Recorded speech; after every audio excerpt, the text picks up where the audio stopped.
आप सभी के अंदर विराजमान मेरे परम पिता परमात्मा को मेरा कोटि कोटि नमन। संसार में सच्चे संत मील के पत्थर की तरह होते हैं।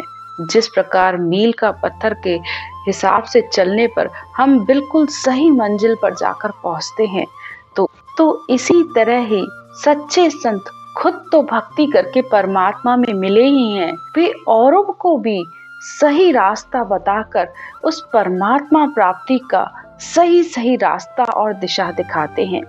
आज इसी बात को ही ज्ञान गुरुदेव इस हरजस में बता रहे हैं। त्रिकुटी महल अनूपा हो, जहाँ रात दिवस नहीं धूपा हो। सतगुरुदेव त्रिकुटी महल यानी उस केवल पद आनंद पद की यहाँ बात कर रहे हैं कि जो 10वें द्वार से भी आगे है।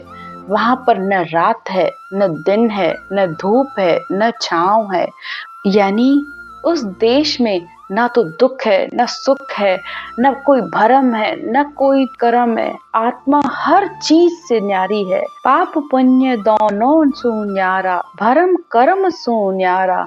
जासू रहो लिवलाई, कह सुख राम राम बिन जग में सब है कर्म उपाय। वह देश बिल्कुल इन सब से अलग है। वहाँ कोई भी चीज असत्य नहीं है, सब कुछ सत्य ही सत्य है।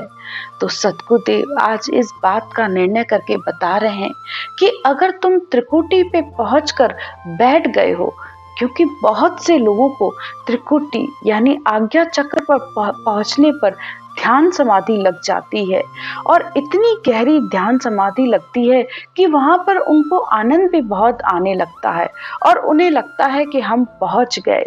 तो सतगुरुदेव आज आज्ञा चक्र के आनंद की और उस परम पद के आनंद की बात करके समझा रहे हैं कि तुम भूल कर यहाँ बैठ मत जाना। ये मत समझ लेना कि मैं यहाँ पर पहुंच गया हूँ।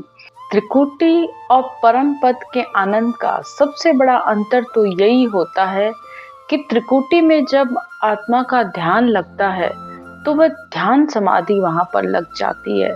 तब उसकी रटना भी बंद हो जाती है, उसे शब्द धुन भी नहीं सुनाई देती है और वह गहरी समाधि लगी रहती है।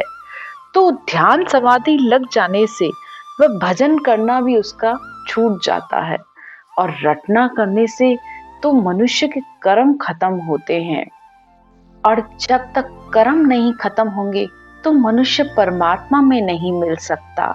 तो इसलिए वह वहीं रुक जाता है। और सतगुरुदेव परम पद यानी केवल पद आनंद पद में पहुंचकर आत्मा सतत समाधि का अनुभव करती है, जिसमें रटना भी चलती रहती है, ध्यान भी लगा रहता है, और मनुष्य कुछ काम भी कर रहा होता है तो उसमें भी कोई फर्क नहीं पड़ता है। यानी कानों से ज्ञान सुनता है, मुख से रटना करता है, और अंतर में आत्मा उस सत शब्द रूपी धुन का आनंद भी लेती रहती है। तो पाप कर्म पुण्य सब कुछ खत्म हो जाता है और आत्मा परमात्मा में मिल जाती है। तो उसी बात का निर्णय करते हुए आगे सतगुरुदेव कहते हैं, सुन जो हरिजन आणी हो, कहूँ परम पद छाणी हो।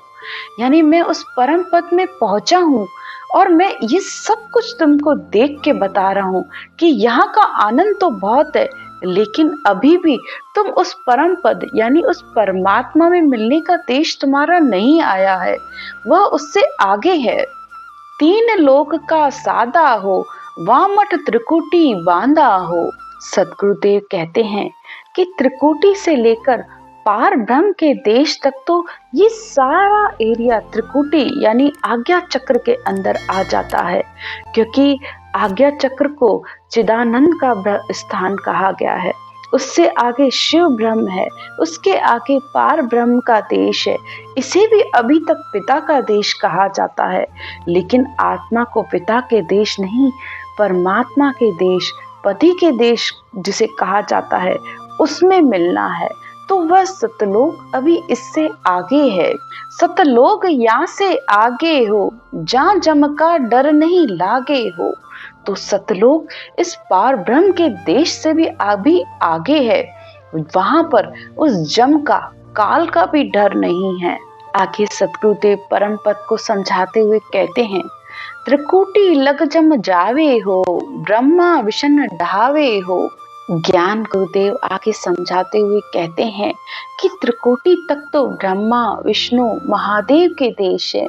उनकी भी समय अवधि जब समाप्त होती है तो उनको भी आना पड़ता है, क्योंकि यमराज की पहुंच उनसे आगे है।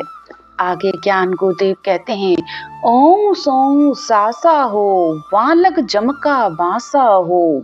ओम सोम यानी श्वास के आधार से जितने भी हम साधन करते हैं, क्रियाएं करते हैं, उनसे ये जन्म मरण नहीं मिटता है, क्योंकि वहां तक काल की पहुंच है। त्रिकुटी परे मुकामा हो, नमलगद केवल धामा हो। आगे सतगुरुदेव कहते हैं, त्रिकुटी परे मुकामा हो, यानी वो मुकाम, तुम्हारी मंजिल इस त्रिकुटी से परे यानी उससे आगे है। और वह कब होगा? जब तुम इस नवलंग तत्व शरीर को भी पार कर लोगे, यानी 5 प्राण, अपान व्यान उदान समान और चित्त मन बुद्धि अहंकार, यानी आत्मा इन सब को पार करेगी, इन सब से अलग होगी। 3 तापों से, आत्मा का ताप, मन का ताप, शरीर का ताप, इन 5 तत्व के शरीर सबसे अलग होकर जब वो उस गगन मंडल में, उस केवल पद में पहुंचेगी, तभी आत्मा उस आनंद पद में पहुंच सकती है। तो आगे सतगुरुदेव कहते हैं, निरंजन अवगत धोई हो, वापद पहला होई हो। तो वो निरंजन निराकार का ब्रह्म का पद है। अभी तुम पार ब्रह्म के पद के देश में ही हो, यानी त्रिकुटी के देश के अंदर ही हो। तो इस आनंद को देखकर, इस आनंद में मगन होकर तुम खुश मत हो, क्योंकि यहाँ ध्यान समाधि तुम्हारी लगी हुई है और तुम्हें लग रहा है कि मैं पहुंच गया हूँ, लेकिन वह देश अभी आगे है। आगे सतगुरुदेव कहते हैं, कह सुखराम विचारी हो, तत्वा सुपद न्यारी हो। तो सतगुरुदेव कहते हैं, विचार करो, समझो इस बात को कि वह केवल पद, आनंद पद इन सब से अलग है, क्योंकि वो पद न्यारा है। वहां न धूप न छांव, न सुख न दुख, न भरम न कर्म, न पाप न पुण्य, हर बात से आत्मा मुक्त हो जाती है।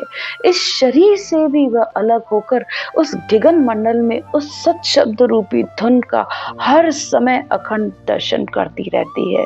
तब समझो कि वो आत्मा परमात्मा में मिलेगी, क्योंकि ये सत शब्द रूपी धुन उस सत स्वरूप परमात्मा के देश से इस आत्मा को लेने आई है और आत्मा को अपने साथ ही लेकर जाती है।